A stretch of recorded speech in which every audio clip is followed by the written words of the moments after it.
तो साथियों आज हम स्टार्ट करने वाले एक new topic end S 34। Students की बहुत डिमांड थी सर इंड एस 34 करा दो।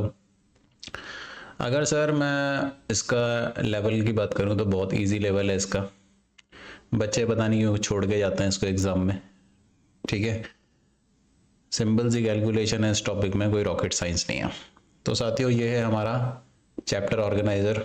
ठीक है, हर टॉपिक के साथ मैंने लगा रखा है। तो टोटल साथियों इसमें 7 टॉपिक हैं, लेकिन मैं आपको बताऊं काम के टॉपिक आपके कितने हैं। सर एक रिकॉग्निशन एंड मेजरमेंट पढ़ लो, आपका काम हो गया। ठीक है, उसके बाद थोड़ा सा कंपैरेटिव पढ़ लो, काम हो गया। यानी केवल नाम के 7 टॉपिक हैं, पढ़ने केवल हमें 2 ही टॉपिक हैं जो एग्जाम में आते हैं। हर अटेम्प्ट में अगर एग्जामिनर पूछ रहा है तो वैसे तो केवल 5वें से ही पूछ रहा है, लेकिन चौथे से भी पूछ सकता है। इसमें क्वेश्चन है बड़ा अच्छा। तो सबसे पहले हम इसका बेस डेवलप कर लेते हैं चैप्टर का।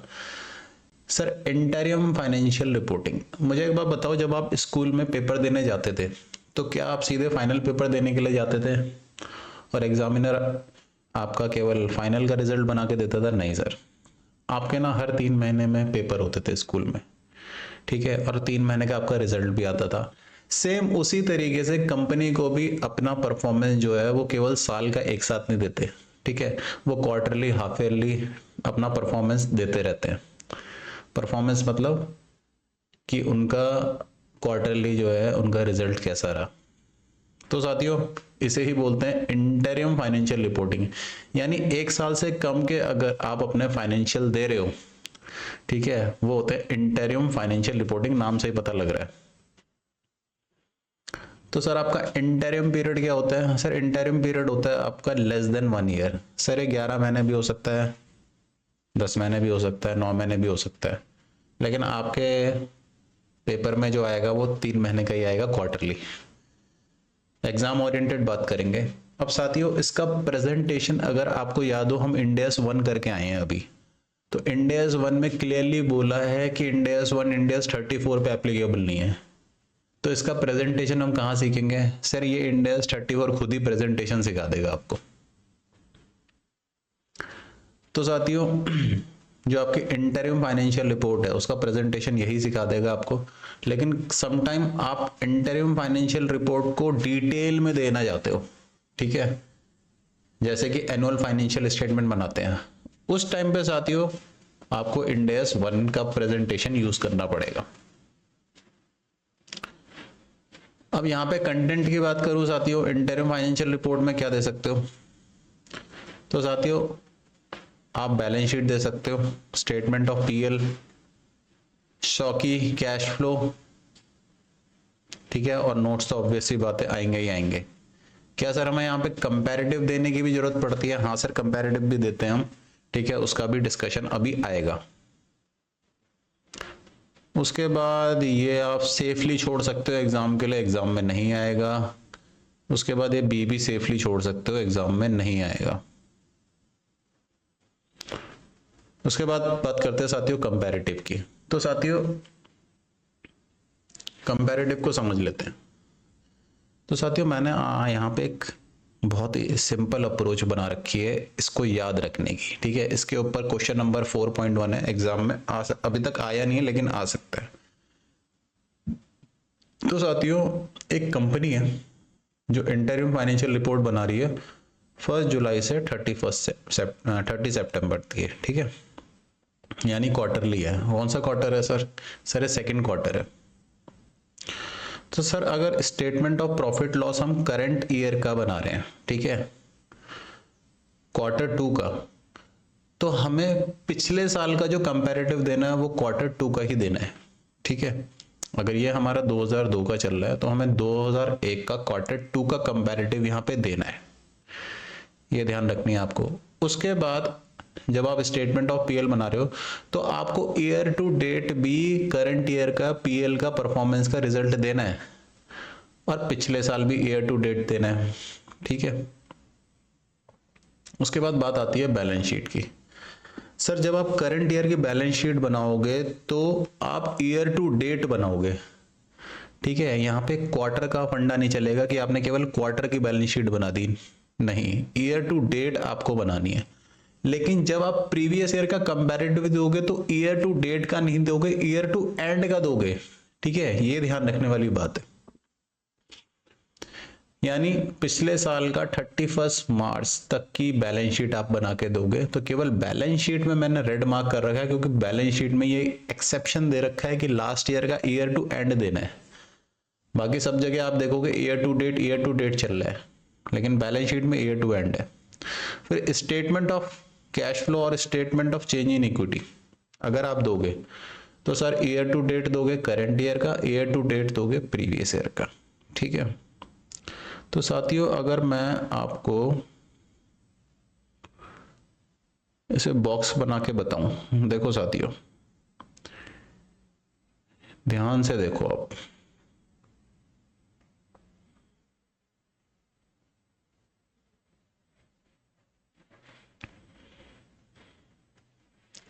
तो सबका ध्यान होना चाहिए यहाँ पे, वन शॉट में समझ जाओगे।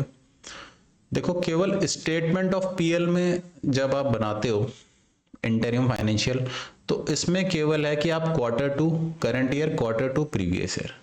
बाकी सब में स्टेटमेंट ऑफ पीएल के साथ भी आपको क्या करना है, स्टेटमेंट ऑफ पीएल का तो क्वार्टर का देना ही देना है, साथ में ईयर टू डेट का भी आपको देना है।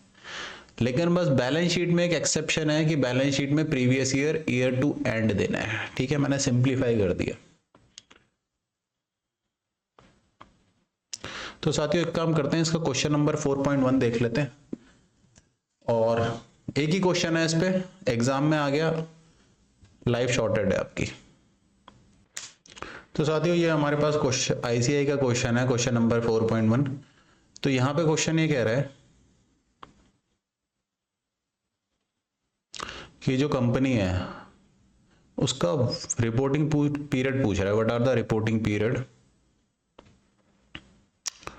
in the interim financial report as on 30 September 2001। तो यहाँ पे सेकेंड क्वार्टर की बात चल रही है। अगर ये interim financial report quarterly present कर रहे हैं तो क्या होगा, तो मैं क्वार्टरली की बात करता हूँ। साथियों सबसे पहले बात कर लेते हैं स्टेटमेंट ऑफ पीएल की। तो स्टेटमेंट ऑफ पीएल आपको करंट क्वार्टर का देना है और पिछले क्वार्टर का देना है। तो वही इसने लिखा है कि 3 मंथ एंडेड 30 सितंबर 2001 और 3 मंथ एंडेड 30 सितंबर 2010।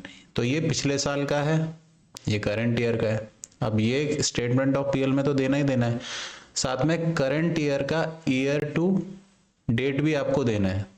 तो 6 मंथ एंडेड 30 सितंबर 2001 ये करंट ईयर का ईयर टू डेट हो गया और ये प्रीवियस ईयर का ईयर टू डेट हो गया। फिर मैंने आपको बताया था बैलेंस शीट में आपको करंट ईयर का ईयर टू डेट देना है, लेकिन प्रीवियस ईयर का ईयर टू एंड देना है। तो यहाँ पे प्रीवियस ईयर का 31 मार्च 2001 ईयर टू एंड लिया गया है। बाकी statement of change in equity और स्टेटमेंट ऑफ कैश फ्लो ये तो आपका ईयर टू डेट ही चलता है। तो यहाँ पे आप देख सकते हो 6 मंथ 30 सितंबर 2001 year to date current year का, year to date previous year का। वैसे ही स्टेटमेंट ऑफ कैश फ्लो। तो इजी है सर, बहुत ही इजी है। लेकिन वही अगर ये क्वार्टर जो फाइनेंशियल इंटरिम है ये instead of quarter half yearly दे रहे होते तो आपको यहां देखना है, वही सिंपल लॉजिक है यहाँ पे। यहाँ पे एक फायदा और हो जाएगा कि जो स्टेटमेंट ऑफ पीएल है, जो हम करंट ईयर में ईयर टू डेट दिखा रहे थे, बस हमें वही दिखाना है। यहाँ पे हाफ ईयरली वाला फंडा, इसका मतलब 2 दिखा रहे थे ना हम, तो यहाँ पे एक से ही काम हो जाएगा, ईयर टू डेट वाले इसमें ही काम हो जाएगा। ठीक है, तो साथियों इस तरीके के क्वेश्चन बच्चे एग्जाम में छोड़ के जा रहे हैं। आप खुद ही बताओ क्या ये बात जायज है? सर बिल्कुल भी जायज नहीं है। Very good. तो साथियों पढ़ते हैं नेक्स्ट टॉपिक की तरफ। तो साथियों मैंने आपको बताया था कि इंडेक्स 34 में 2 ही टॉपिक इंपॉर्टेंट है, एक तो आपका कंपैरेटिव वाला, ठीक है, और एक रिकॉग्निशन एंड मेजरमेंट वाला। अभी तक जितने भी क्वेश्चन आए हैं वो साथियों इसी टॉपिक में से आए हैं आपके इंडेक्स 34 के। तो साथियों इसमें मैं आपसे बिल्कुल एग्जाम ओरिएंटेड बात करूंगा। सबसे पहले बात कर लेते हैं recognition of income and expenses. साथियों अगर आप सेकंड क्वार्टर का फाइनेंशियल बना रहे हो तो उसमें सेकंड क्वार्टर के ही इनकम और एक्सपेंस दिखाओगे। आप नेक्स्ट क्वार्टर के इनकम एक्सपेंस इस क्वार्टर में लेके नहीं आओगे, या इस क्वार्टर के इनकम एक्सपेंस नेक्स्ट क्वार्टर में लेके नहीं जाओगे। बस इतनी बात ध्यान रखनी है, ठीक है। तो इसने यही बात लिखी है, income and expense shall be fully recognize in the same interim period in which they are earned और इनकर्ड। ठीक है, आप डेफर नहीं करोगे। सर डेफर करने का रीजन क्या हो सकता है? सर हम बैठे हैं करंट क्वार्टर में, ठीक है, इस टाइम इस क्वार्टर में हमने मोटा खर्चा कर दिया, लेकिन हम क्या, क्वेश्चन क्या आपको कैसे बेवकूफ बनाएगा कि इस क्वार्टर में जो आपने खर्चा किया है, ठीक है, तो क्वेश्चन ये बोलेगा कि आपकी नेक्स्ट क्वार्टर की सेल्स ज्यादा है, इसलिए वो इस क्वार्टर का एक्सपेंस नेक्स्ट क्वार्टर में डिफर कर देगा। चलेगा? नहीं चलेगा सर, नो ही चॉल बे, ठीक है। इसके बाद हम क्या करते हैं साथियों, यहाँ पे थ्योरी पे टाइम वेस्ट करने की कोई जरूरत नहीं है, आपको न्यूमेरिकल से ही समझ आएगा और एग्जाम में भी न्यूमेरिकल ही आएंगे। तो हम चलते हैं साथियों न्यूमेरिकल पे। तो साथियों मैं आपको चैप्टर ऑर्गेनाइजर दिखाऊं? सर बिल्कुल दिखा दीजिए। देखो साथियों, यहाँ पे जो फर्स्ट टॉपिक है वो आपका इनकम एंड एक्सपेंस रिकॉग्निशन को लेके है। इसमें हमारे पास 4 क्वेश्चन है। तो साथियों आ जाओ, हम इंपॉर्टेंट क्वेश्चन डिस्कस करते हैं। तो साथियों 1.2 पे आ जाओ। देखो एग्जाम में आ रखा है आपके, ठीक है, दिसंबर 21 में आया, ठीक है, वहां आईसीआई का मन नहीं भरा, मई 24 में पूछ लिया, ठीक है। तो देखते हैं साथियों क्वेश्चन किस तरीके से फ्रेम होता है। तो यहाँ पे नेट प्रॉफिट जो है वो 20 लाख का है, ठीक है, फॉर थर्ड क्वार्टर। अब जब ये प्रॉफिट आया तो इन्होंने इस प्रॉफिट में कुछ एडजस्टमेंट कर रखी है, हमें देखना है वो एडजस्टमेंट सही है या गलत है, और गलत है तो हमें ठीक करनी है। ये कह रहा है कि जो बैड डेट है वो 1 लाख रुपीस के हैं, ठीक है। ये कह रहा है कि 50% of bad debt have been deferred to the next quarter. अब एक बात बताओ, जब 1 लाख के बैड डेट आपके इस क्वार्टर के हैं तो आपने नेक्स्ट क्वार्टर में क्यों डिफर करें? तो क्या आपने सही करा? Answer is wrong. तो साथियों आपको यहाँ पे 50,000 रुपए अपने इस प्रॉफिट में से माइनस करने पड़ेंगे,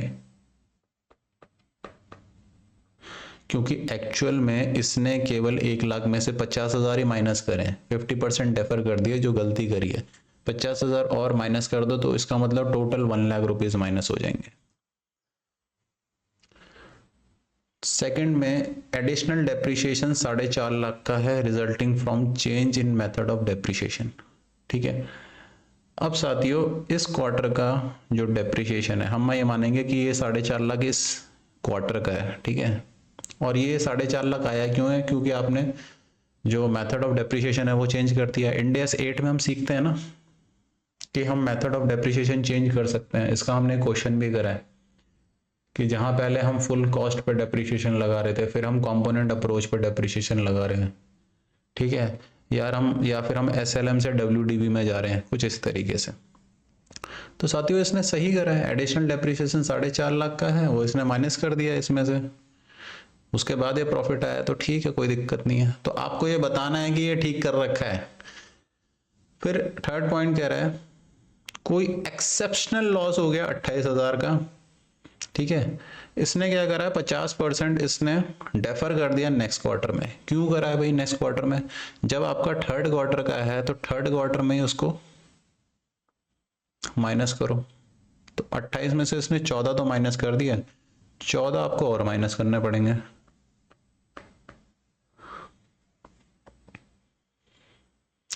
उसके बाद ये कह रहा है 5 लाख एक्सपेंडिचर हुआ इसका एडमिन एक्सपेंस पे, ठीक है, जो कि थर्ड क्वार्टर को रिलेट करता है, is deferred on the argument that fourth quarter will have more sales. तो मैंने बताया था आपको, ये क्या करेंगे, बोलेंगे अगले क्वार्टर में हमारी ज्यादा सेल है इसलिए हम एक्सपेंस को डिफर कर देंगे। ऐसा चलेगा भाई? नहीं चलेगा। तो साथियों ये पूरा का पूरा 5 लाख आपका कहाँ माइनस होगा? थर्ड क्वार्टर में ही माइनस होगा।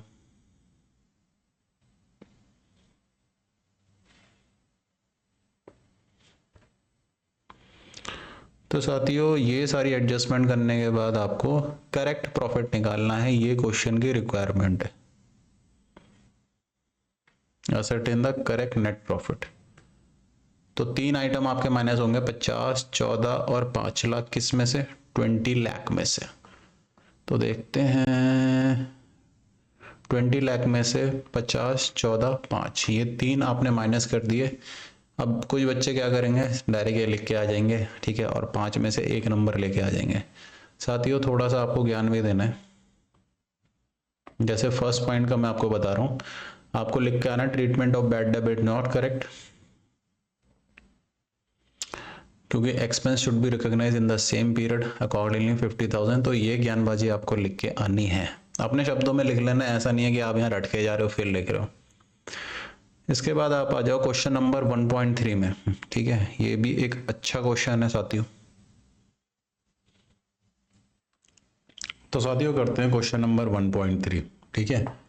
वैसे कराने लायक है नहीं, ये सिमिलर टू क्वेश्चन नंबर 1.2 है, ठीक है, लेकिन मैं आपको यहाँ पे एक चीज बता रहा हूँ, सारा डर ही खत्म हो जाएगा। ये कह रहा है कि जो बैड डेब्ट है वो 1,64,000 का है इनकर्ड ड्यूरिंग ईयर, ठीक है, करंट क्वार्टर का बैड डेब्ट है। ये कह रहा है 75% ऑफ बैड डेब्ट have been deferred for the next 3 quarter. क्यों करा भैया आपने डिफर? तो जब भी कोई एक्सपेंस को डिफर करते हो आप, ठीक है, कितना इसने डिफर करा है? 75%, जो कि करंट क्वार्टर में ही माइनस होना चाहिए, तो आप माइनस कर दो उसे। तो 1,64,000 का 75% आप सभी कैलकुलेट करके मुझे बताएंगे कितना आ रहा है।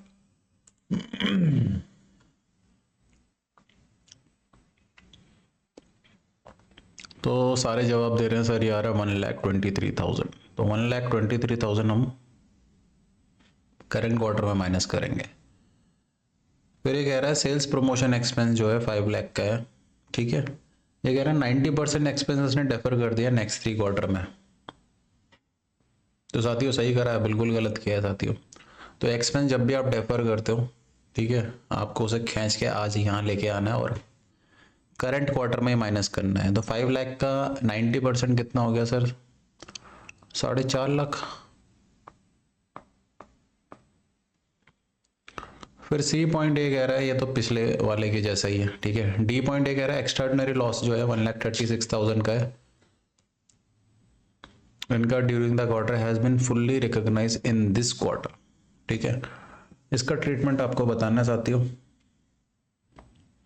सही बात है साथियों, इस क्वार्टर का एक्सपेंस है तो इस साल इसने दिखा दिया। तो 2 आइटम यहाँ पे माइनस करना है आपको। 15 लाख में से 2 आइटम माइनस कर दिया, करेक्ट नेट प्रॉफिट आपने निकाल के दे दिया, ठीक है। ये क्वेश्चन भी आपका एग्जाम का क्वेश्चन था, ठीक है, और 5 नंबर का क्वेश्चन था। मुझे अब आप बताओ, 5 नंबर एग्जाम में बहुत मायने रखते हैं। ये बात उनसे पूछो जिनके 38 नंबर आ रहे हैं, 39 नंबर आ रहे हैं, एक एक नंबर के लिए जो तरस रहे हैं, उनसे पूछो 5 नंबर की अहमियत। और ये उन्हीं के आ रहे हैं जो चैप्टर छोड़ के जा रहे हैं। तो साथियों मत छोड़ के जाओ, बहुत आसान है टॉपिक। साथियों ये जो कंसेप्ट नोट्स और क्वेश्चन बैंक मैंने बना रखा है, इसके बाद तो बहुत ही आसान है, ठीक है। सारे क्वेश्चन मैंने उठा के एक जगह, अब आप देख रहे हो ये 1 पॉइंट में सारे क्वेश्चन आपके रिकॉग्निशन ऑफ इनकम और एक्सपेंस के क्वेश्चन चल रहे हैं। अगला क्वेश्चन है हमारे पास, ठीक है, अगला क्वेश्चन भी देख लेते हैं। तो साथियों ध्यान से देखो, एग्जाम का क्वेश्चन है। ये कह रहा है net profit after tax 2.4 crore है, ठीक है, और ये आपका कब का है? For the financial year 22-23। अब बात करें करंट क्वार्टर की, 23-24 सेकेंड क्वार्टर की बात चल रही है। यहाँ पे आपका क्वार्टर का जो प्रॉफिट है 56 लाख। अब ये आपसे पूछेगा कि ये 56 लाख करेक्ट है या इनकरेक्ट है, तो नीचे की एडजस्टमेंट देख के पता लगेगा।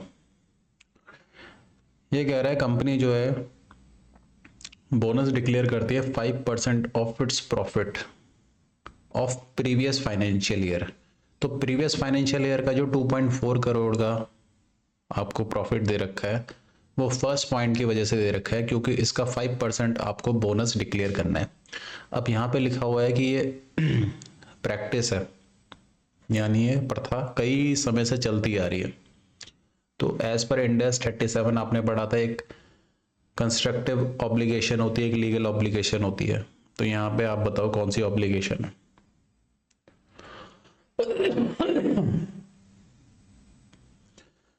तो साथियों ये आपकी कंस्ट्रक्टिव ऑब्लिगेशन है, कोई बाउंडेशन नहीं है कि आपको देना ही देना है, यहाँ पे पास प्रैक्टिस लिख दी है इसलिए।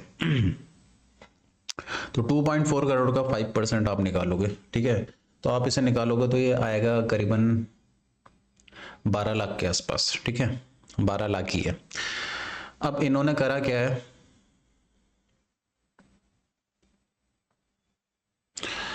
Amount is recognize equally in each quarter, ठीक है।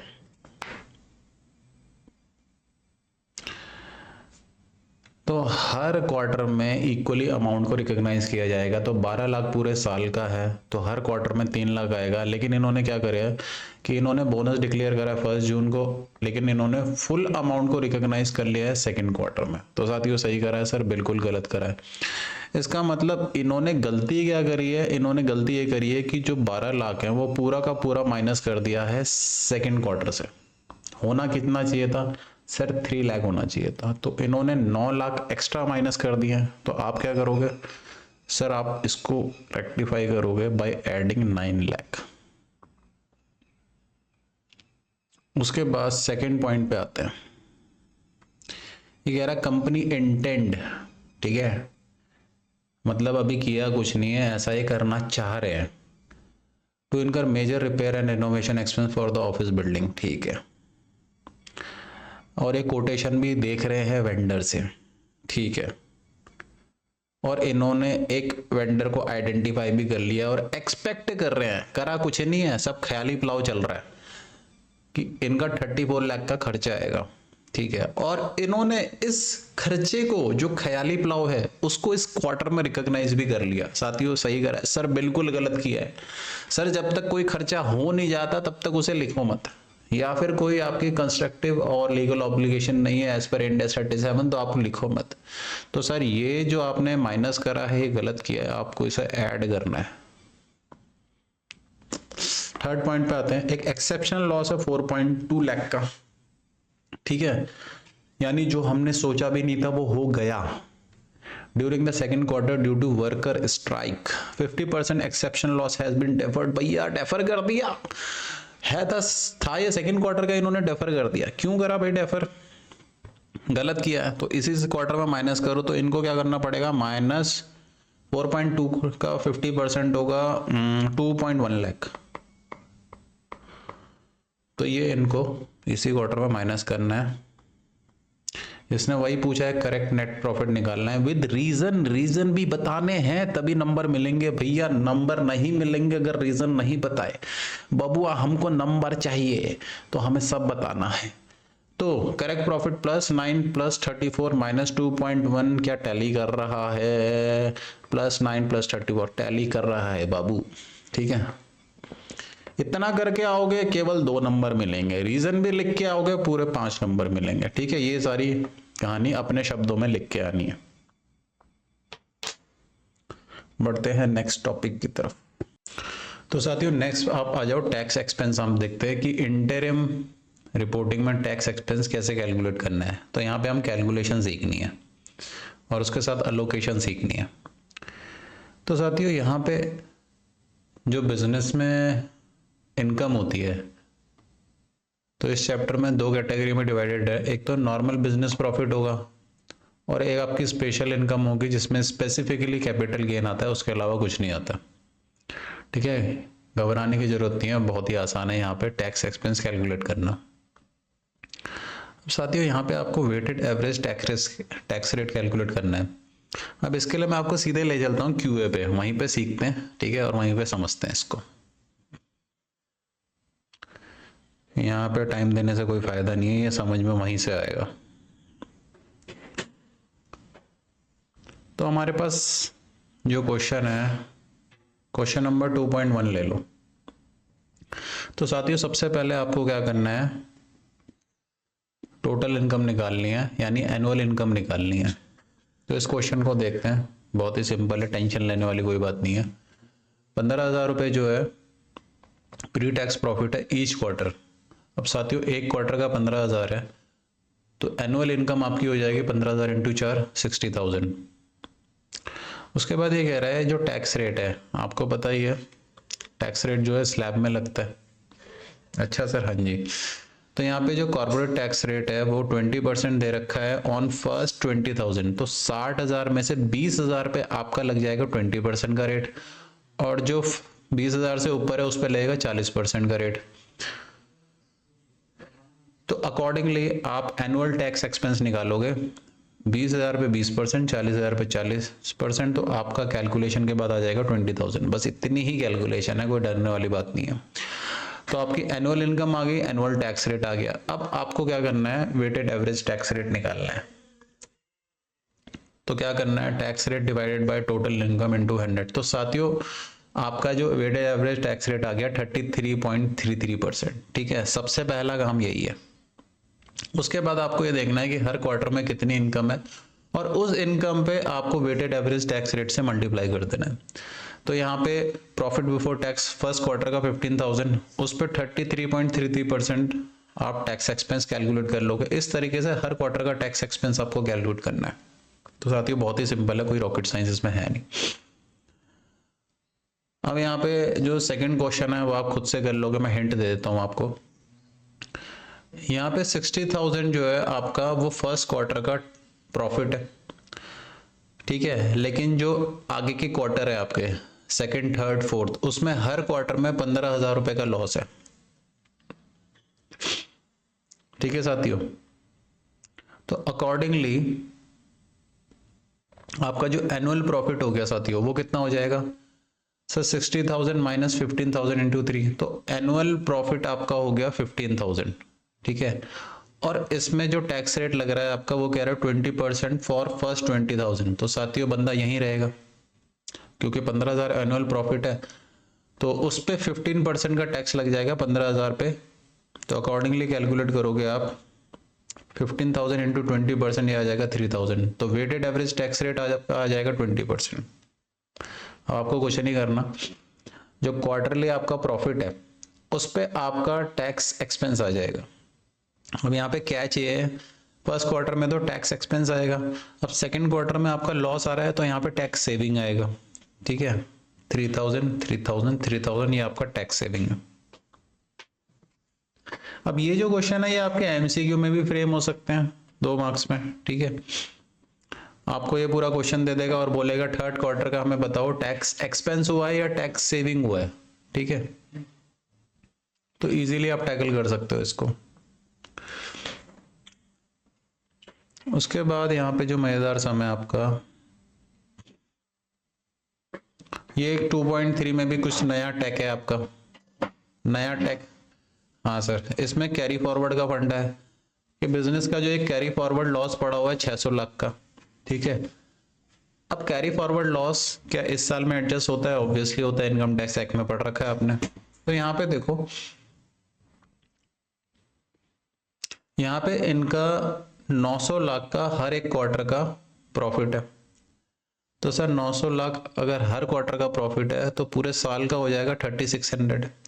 लेकिन इस 3600 में से कैरी फॉरवर्ड लॉसेस को आप एडजस्ट करोगे तो आपका जो प्रॉफिट आ जाएगा वो 3000 लाख आ जाएगा।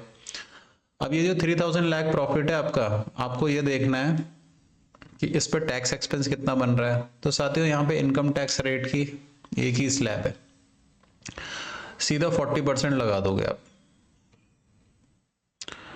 तो आपका 3000 का जो एनुअल प्रॉफिट आया है उस पर 40% लगाओगे तो कितना आएगा टैक्स एक्सपेंस 1200। तो 1200 डिवाइड बाय आपका प्रॉफिट ये आ जाएगा 33.33% टैक्स रेट, जिसे हम बोलते हैं वेटेड एवरेज टैक्स रेट। और इस टैक्स रेट को आप अप्लाई कर दोगे किस पे, क्वार्टरली प्रॉफिट पे, तो ये आ जाएगा 300 लाख। ठीक है, तो ये साथियों सिंपल सा फंडा है। उसके बाद जो मजेदार टॉपिक है आपका क्वेश्चन नंबर 2.4 भी साथियों, एक्चुअली यहाँ पे जो टैक्स एक्सपेंस के जितने भी क्वेश्चन है ना, हर क्वेश्चन में फ्लेवर है। ठीक है, हर क्वेश्चन में फ्लेवर है। 2.4 को आप देखोगे तो यहाँ पे 1.5 लाख का जो आपका प्रॉफिट है वो हर क्वार्टर का है, ठीक है। लेकिन ये एक्सपेक्ट कर रहा है कि आगे के जो क्वार्टर है उसमें 50,000 रुपये का लॉस होगा हर क्वार्टर में। तो साथियों इस तरीके से आप कैलकुलेट करोगे, पहले साल 1.5 लाख का प्रॉफिट है, बाकी 3 क्वार्टर में 50,000 का लॉस है हर क्वार्टर में, तो अकॉर्डिंगली ये तो एनुअल प्रॉफिट हो गया 0। अब एनुअल प्रॉफिट यहाँ पे 0 हो रहा है, तो हम वेटेज एवरेज टैक्स रेट कैसे कैलकुलेट करेंगे वो हमें समझना है यहाँ पे। तो साथियों ये जो क्वेश्चन है इसमें आगे की लाइन भी थोड़ी सी समझ लेते हैं, ठीक है। मैनेजमेंट कह रहा है कि एंटिटी है 0 इनकम फॉर द ईयर, ठीक है, कैलकुलेट करा तो 0 इनकम आ रही है, तो इसका जो इनकम टैक्स एक्सपेंस है for the year will be 0। अब आप जब इससे फर्स्ट टाइम पढ़ रहे हो तो आपको ये सही लगेगा, ठीक है, लेकिन इन डेप्थ आप जाके देखोगे तब समझ में आएगा कि मैनेजमेंट व्यू सही है या नहीं एज पर इंड AS 34 आपको ये बताना है। तो sir as per Ind AS 34 यहाँ पे थोड़ा सा ट्विस्ट है, यहाँ पे हम वेटेड एवरेज टैक्स रेट वाला फंडा नहीं लेके चलते, यहाँ पे हम एवरेज, यहाँ पे एनुअल इनकम टैक्स रेट देखते हैं कितना है, 30% है। तो हम साथियों यहाँ पे क्या करेंगे, जो क्वार्टर है आपका, अगर यहाँ पे पुराने मेथड से आप वेटेड एवरेज टैक्स रेट निकालोगे फिर तो 0 ही आएगा, तो वो गलती नहीं करनी यहाँ पे आपको। यहाँ पे क्या करना है आपको, एज पर इंड AS 34 ये बोलता है कि आपको हर क्वार्टर का जो प्रॉफिट आ रहा है उस पर जो टैक्स रेट गिवन है वो लगा दो और ये निकाल लो टैक्स एक्सपेंस कितना आ रहा है। तो पहले क्वार्टर का टैक्स एक्सपेंस आएगा, बाकी 3 क्वार्टर का टैक्स सेविंग आएगा, ठीक है। ये भी MCQ के लिए बहुत इंपॉर्टेंट है। उसके बाद आ जाओ अब 2.5 पे। 2.5 क्वेश्चन क्या कह रहा है साथियों, देखते हैं। साथियों ये भी क्वेश्चन मजेदार है, यहाँ पे कह रहा है जो अकाउंटिंग ईयर आपका एंड हो रहा है वो 31 दिसंबर को हो रहा है, अच्छी बात है, तो यहाँ पे कैलेंडर ईयर फॉलो हो रहा है, लेकिन टैक्स ईयर जो है आपका वो फाइनेंशियल ईयर चल रहा है, 31 मार्च को क्लोज हो रहा है। अब यहाँ पे प्रॉफिट बिफोर टैक्स 10,000 दे रखा है हर एक क्वार्टर का। अब यहाँ पे ध्यान देने वाली बात यह है कि जो टैक्स रेट है वो 25% है फॉर ईयर एंडेड 31 मार्च 2019, यानी फाइनेंशियल ईयर 18-19 का टैक्स रेट आपको दे रखा है 25% और 30% दे रखा है फाइनेंशियल ईयर 19-20 का। तो यहाँ पे साथियों दो अलग अलग आपके फाइनेंशियल ईयर आ रहे हैं और उनका अलग अलग टैक्स रेट है। तो आपसे पूछ रहा है कि आप 2019 कैलेंडर ईयर 2019 का टैक्स एक्सपेंस कैलकुलेट करना है आपको, उसके हर एक क्वार्टर का। तो कैसे करेंगे साथियों, मैं लेके चलता हूं आपको अपने बोर्ड नोट्स पे और वहां पे इस बात को समझते हैं। क्या रेडी हो सारे? सर बिल्कुल रेडी है।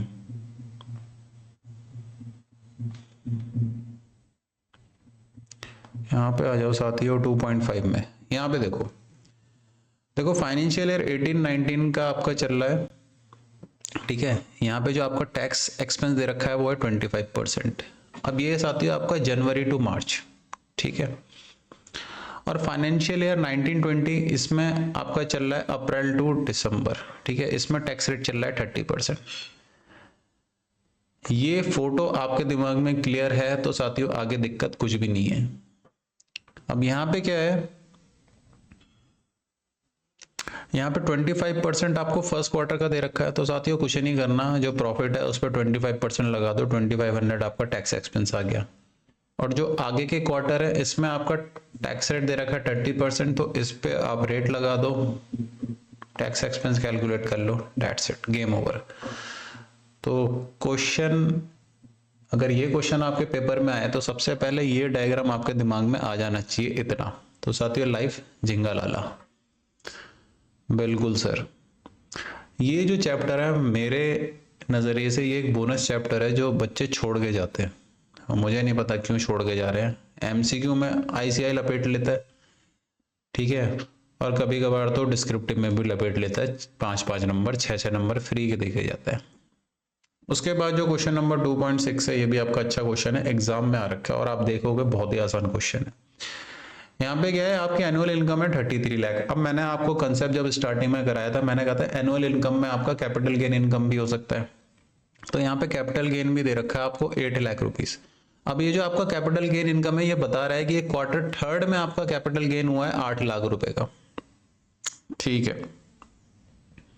और क्वार्टर थर्ड की वैसे टोटल इनकम है 12 लाख रुपीस, ठीक है। बाइफरकेट करना है 12 लाख को 8 लाख और 4 लाख, ठीक है। और क्वार्टर 4 की ऐसे हर क्वार्टर की आपको इनकम दे रखी है। अब साथियों यहाँ पे कैपिटल गेन का टैक्स रेट आपको दे रखा है फ्लैट 12%, और जो अदर इनकम है उसके स्लैब रेट दे रखे हैं। अब साथियों इसको डील कैसे करना है, क्वेश्चन आपके दिमाग में छप गया? छप गया सर, मैं सीधे ले चलता हूँ आपको बोर्ड नोट्स पे।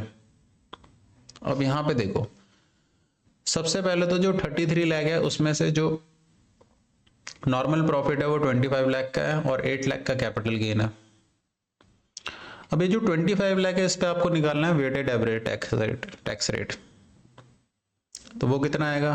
वो आएगा सर आपका 5 लाख पे 30%, 25 लाख में से, और 20 लाख पे 40%। तो साथियों कैलकुलेट करोगे टैक्स एक्सपेंस टोटल आ गया 9.5 लाख, किस पे? 25 लाख की इनकम पे। तो एवरेज टैक्स रेट आप निकाल लोगे, ये आ जाएगा 38%। यानी आपको नॉर्मल इनकम पे 38% का टैक्स रेट लगाना है हर क्वार्टर पे। तो अब आ जाओ साथियों यहाँ पे देखो, क्वार्टर 1 में 7 लाख की इनकम है, इस पे 38% लगा दो, ये टैक्स एक्सपेंस है। क्वार्टर 2 पे भी लगा दोगे। क्वार्टर 3 पे ध्यान रखना है कि 4 लाख पे, मैंने कहा था 12 लाख को बाइफरकेट कर दोगे तो 4 लाख पे तो 38% लग जाएगा, और 8 लाख पे आपका लग जाएगा 12%, क्योंकि यहाँ पे कैपिटल गेन का रेट जो है 12% है। बस यही कैच है यहाँ पे। फिर क्वार्टर 4 में 6 लाख पे वही 38%। तो साथियों इसी के साथ हमारा टैक्स एक्सपेंस वाला टॉपिक कंप्लीट हो गया। ये 6 क्वेश्चन है, ये 6 के 6 क्वेश्चन आपको करके जाने हैं, क्योंकि हर एक क्वेश्चन में कुछ ना कुछ नया तड़का है। इसके बाद मैं आपको ले चलता हूं नेक्स्ट पार्ट पे। कहाँ गए? ये देखो साथियों, अगला जो टॉपिक हम पढ़ेंगे वो फिक्स ओवरहेड का पढ़ेंगे। सर ये फिक्स ओवरहेड हमने कॉस्टिंग में पढ़ा था, हाँ यहाँ पर भी है। तो साथियों होता क्या है, आपको annual fix overhead expense question में दे रखा होता है, ठीक है। अब उस फिक्स ओवरहेड में क्वार्टरली आपको अलोकेट करना है। कैसे करना है वो हम यहां सीखेंगे। अब साथियों ध्यान से देखो, ये जो टॉपिक है आपका इंडेस 2 से कनेक्ट करके इंडेस 34 में बताया गया है, जो इससे रिलेटेड एक क्वेश्चन भी दे रखा है बड़ा प्यारा, और वो एग्जाम में भी आ रखा है, दोबारा भी आ सकता है। साथियों सबसे पहले आपको क्या करना है, स्टेप 1, आपको सबसे पहले ओवरहेड रेट पर यूनिट निकालना है, ठीक है। अब ये कैसे निकालना है, यहां फॉर्मूला दे रखा है, अप्लाई करना सीखेंगे क्वेश्चन में। स्टेप 2 में आपको बता रखा है कि allocation of fix overhead. Sir हम इसे अलोकेट कहाँ करेंगे? देखो आपने जो रेट पर यूनिट निकाल लिया है उसे आप अलोकेट करोगे इन्वेंट्री पे। कैसे करेंगे क्वेश्चन में सीखेंगे। सर जो ओवरहेड अलोकेट नहीं हो पा रहा है उसको क्या करेंगे? सर उसको हम पीएल में चार्ज करेंगे। कहाँ देखेंगे? सर क्वेश्चन पे। तो साथियों अब आ जाओ क्वेश्चन पे। तो मैं आपको लेके चलता हूँ, एक ही क्वेश्चन है साथियों, इसमें कोई टेंशन लेने वाली बात नहीं है। देखो यहाँ पे कह रहा है कि जो प्रोडक्शन ओवरहेड जो है, फिक्स प्रोडक्शन ओवरहेड है, वो आपका 10,000 रुपीज का खर्चा है। अच्छी बात है। इसमें आपका जो प्रोडक्शन है, एक्सपेक्टेड प्रोडक्शन जो है वो 2000 है, जैसे कि हम बोलते हैं टेक्निकली नॉर्मल प्रोडक्शन। और 2000 का अगर नॉर्मल प्रोडक्शन है ईयरली, ये कह रहा है इसमें 500 जो है वो आपका क्वार्टरली प्रोडक्शन है, ठीक है। अगर 500 आपका क्वार्टरली प्रोडक्शन है, ठीक है। अब ये कह रहा है कि आपका हर क्वार्टर में, यहाँ पे एक्चुअल प्रोडक्शन दे रखा है, ये आपको एक्चुअल प्रोडक्शन का डाटा दे रखा है, और इसके हिसाब से साल का जो प्रोडक्शन है आपका वो 1900 यूनिट्स का, ठीक है। आपको अलोकेशन ऑफ फिक्स ओवरहेड करना है एज पर इंड AS 2, ठीक है। सर क्वेश्चन समझ लिया? बस क्वेश्चन समझना था, अभी आंसर मैं समझाऊंगा आपको, ठीक है। आंसर मैं समझाऊंगा आपको, टेंशन लेने वाली कोई बात नहीं है। साथियों मैं लेके चलता हूँ प्यारे से बोर्ड नोट्स पे, और वहीं समझते हैं इसको। तो साथियों सॉल्यूशन देख लेते हैं इसका। सबसे पहले जो काम है इसमें वो है ओवरहेड रेट पर यूनिट आपको निकालना है। तो जो आपका एनुअल ओवरहेड एक्सपेंस है डिवाइडेड बाय, आपको देखना है कि आपका नॉर्मल प्रोडक्शन और एक्चुअल प्रोडक्शन दोनों में से हायर क्या है। तो सर एक्चुअल प्रोडक्शन 1900 है, नॉर्मल प्रोडक्शन 2000 है, तो सर 2000 आप लोगे तो आपको मिल जाएगा overhead rate per unit. Sir इसे आप सॉल्व करोगे तो आपका आ रहा है ₹5 पर यूनिट, ₹5 पर यूनिट। इसके बाद सर कुछ नहीं है, लाइव जिंगल वाला। देखो यहाँ पे आपको Q1 में देखना है कि इन्वेंट्री पे कितना अलोकेट करोगे। देखो एक्चुअल प्रोडक्शन 400 यूनिट का है आपका। अब साथियों यहाँ पे ध्यान से देखो, आपका साल का ओवरहेड एक्सपेंस कितना है 10,000। तो अगर आप इसे क्वार्टर में बांट दोगे तो हर एक क्वार्टर में आएगा 2500। इस 2500 में से आप Q1 में कितना अलोकेट करोगे इन्वेंट्री पे, आपको ये देखना है।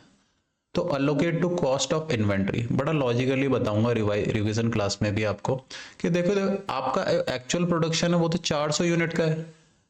तो sir 400 unit into overhead rate per unit कितना था 5 पर यूनिट। तो सर आप इन्वेंट्री में कितना अलोकेट कर सकते हो 2000। लेकिन सर हमारा क्वार्टरली एक्चुअल एक्सपेंस तो 2500 आ रहा है। कोई बात नहीं, 2000 अलोकेट कर दो और 500 आप पीएल में चार्ज कर दो। सिंपल, यही लिख के आना आपको पेपर में। अब आप आ जाओ Q2 में। अब सर Q2 में बहुत ही इंपॉर्टेंट लर्निंग है आपके लिए कि जब आप एक्चुअल प्रोडक्शन देखोगे तो ईयर टू डेट देखोगे, यानी Q2 तक टोटल प्रोडक्शन एग्रीगेट में देखोगे। सर Q1 में 400 हो चुका है, Q2 में 600 यूनिट का और हो गया है, तो ईयर टू डेट हमारा टोटल प्रोडक्शन 1000 का है। अब सर फिक्स ओवरहेड पर क्वार्टर, ये भी ईयर टू डेट देखोगे। सर ईयर टू डेट मतलब Q1 का अगर 2500 2500 ओवर एक्सपेंस है, तो सर Q2 का ईयर टू डेट यानी Q1 प्लस Q2 का ओवरहेड एक्सपेंस कितना होना चाहिए 5000। सर उसमें से 2000 तो हम अलोकेट कर चुके हैं इन्वेंट्री पे Q1 में, तो बचा 3000 आपको अलोकेट करना है। ठीक है, अब साथियों ध्यान से सुनो, इस 3000 में आप इन्वेंट्री में अलोकेट कितना करोगे। सर हम अलोकेट करेंगे, अब सर यहां पे थोड़ा सा कैच है, थोड़ा ध्यान से समझना। सर इस साल जो हमारा प्रोडक्शन हुआ है वो 600 यूनिट का हुआ है। 600 यूनिट इंटू 5 टोटल आता है 3000। सर 3000 रुपीज टोटल अलोकेट होना चाहिए इन्वेंट्री पे, लेकिन वो कैसे होगा ये समझ लो। ये 3000 टोटल अलोकेट होगा, कैसे होगा देखो। देखो सबसे पहले तो 2500 हमारा नॉर्मल आता है, क्योंकि हमारा जो नॉर्मल प्रोडक्शन था वो 500 यूनिट का था।